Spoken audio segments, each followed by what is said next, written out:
So it's my sincere privilege to be able to introduce to you Kevin.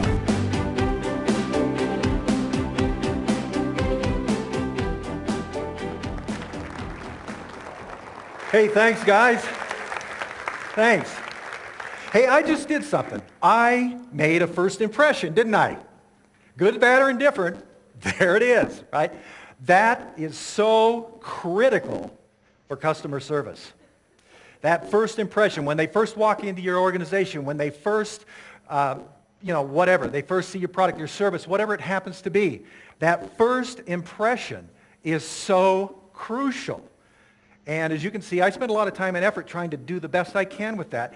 You need to do that too. And your people need to be trained to do that. Because absent that, you've got a big hill to climb already, don't you? Got is examples. So, a number of years ago, we're going to Yellowstone Park. And I've got 4 little boys in the back seat, and it's like 1 o'clock in the morning, and we're in Idaho Falls. And they're hungry, of course. So we go to this KFC, right? And I go into the drive-up window and get on the box, and this dude comes up, and he says, "How can I help you?" Right? And then I said, "Well, we like a bucket of your extra crispy for family-sized bucket or whatever else," right?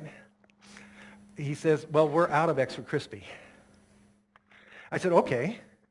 How about the regular?" He says, "Yeah, okay. We're out of that too." I said, "Oh, okay. Do you have just like thighs and drumsticks only?" "Nope, we're out of that." "You have breasts?" "We're out of that." I said, "Well, what do you have?" He said, "Gizzards." Okay. Now imagine this, 4 little hungry boys in the back seat, right? And gizzards. Now, my question then was, why didn't you tell me that in the first place? Dude, we're out. All we got is gizzards. If that's good for you, great. Otherwise, head down the road. Because what did we do? We headed down the road. And here, years later, I'm still telling the story. Right? Customer service. Kind of a fail on that one, a faceplant. Right? Now, let me tell you another story. You may or may not have heard of this guy because he was featured on KSL. His name's Bruce Butcher. Smith's opened a brand new Smith's Marketplace not too far from where I live. And they built it out in the middle of the fields. It's like blocks from the nearest house. And it's out in the middle of the fields. And they've got this guy, he's an assistant manager. His name's Bruce Butcher. And his job is customer service. That's all he's about. If you were to look up customer service in the dictionary, you would see his picture and Disney's logo. Right? That's how this guy plays a trumpet. And every time somebody comes in with a birthday, he hauls them over to the deli. Especially little kids love this. I've got some grandkids that live close, and they go over there. And he'll bring them over to the deli, and what he'll do is he will play the trumpet, "Happy Birthday," and they all sing "Happy Birthday," and he gives them a little ice cream and that kind of thing. This guy, when he hears that one of the customers is sick or whatever, he might grab a pint of ice cream, drive to their house, and give it to them. So my wife is sick one day and sends me to the store for Postum. I'm looking around for Postum.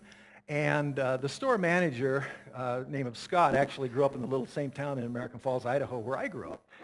And so I know him as well. They're both there. I can't find Postum. So I'm looking. Finally I see these guys. I say, "Guys, I can't find the Postum." So they take me over, and we look here and we look there, and they can't find it. So Bruce says, "Don't worry about it. I'll bring you some." So a little after dark, I get this text with this picture of this jar of Postum sitting by my garage door. He says, "I didn't want to knock on the door because your wife's not feeling well. I didn't want to wake you up or her up." And there's this Postum there, right? And so I go out, and sure enough, there's the Postum by the garage door.